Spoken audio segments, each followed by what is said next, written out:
Check कैसे भरा जाता है, यहाँ अमाउंट भर दिया जाता है 1 लाख।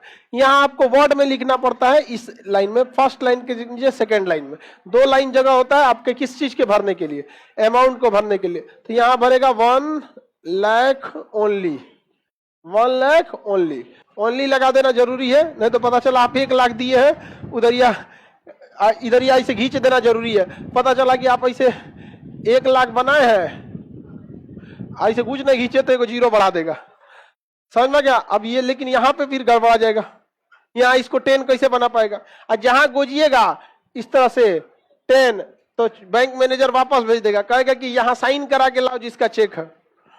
चेक पर किसी भी तरह का कट पीट लीगल नहीं है, और अगर आप कट पीट कर देते हैं तो जिसका अकाउंट है, जिसका चेक है, अगर वो वहीं साइन करके दे देता है तो उसे लीगल मान लिया जाता है। तो अपने से बनाएंगे तो फिर ओकरे पास ले जाएंगे तो फिर वो करेगा आपको।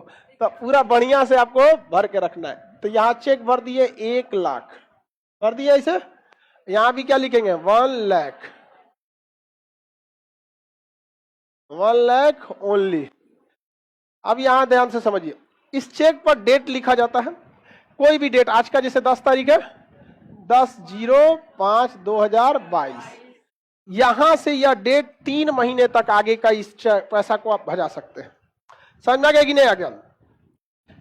इस चेक को आप अगले 3 महीने तक क्या कर सकते हैं, भजा सकते हैं। किसी भी चेक की वैल्यू कितने दिन होती है, इसे पोस्ट डेटेड चेक कहते हैं। क्या कहेंगे, post dated cheque.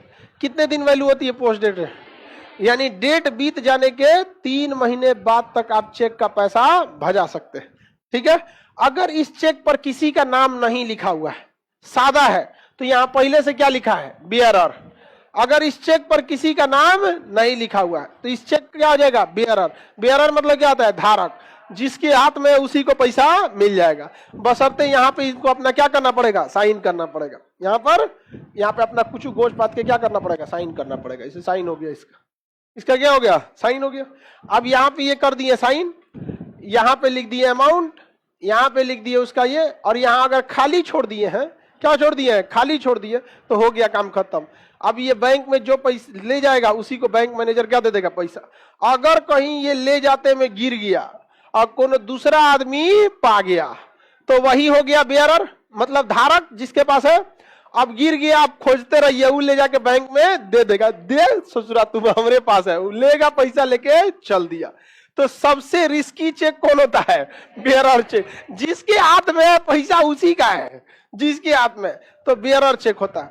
Bearer check से थोड़ा अच्छा होता है आपका order cheque, same bearer cheque की तरह होता है, बस यहाँ पे नाम लिख दिया जाता है। जैसे यहाँ किसी का नाम लिख देंगे, हम कुछ भी यहाँ नाम लिख सकते हैं, राम कुमार, क्या लिख देंगे, राम कुमार।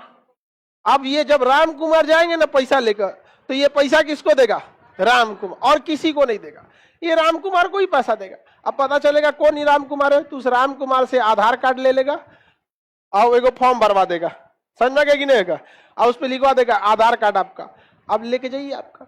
फ्यूचर में अगर कोई दूसरा निकालेगा तो राम कुमार का आधार कार्ड कैसे लाएगा, और अगर सपोज ला भी दिया तो पकड़ाने की संभावना है कि नहीं, बस काम खत्म।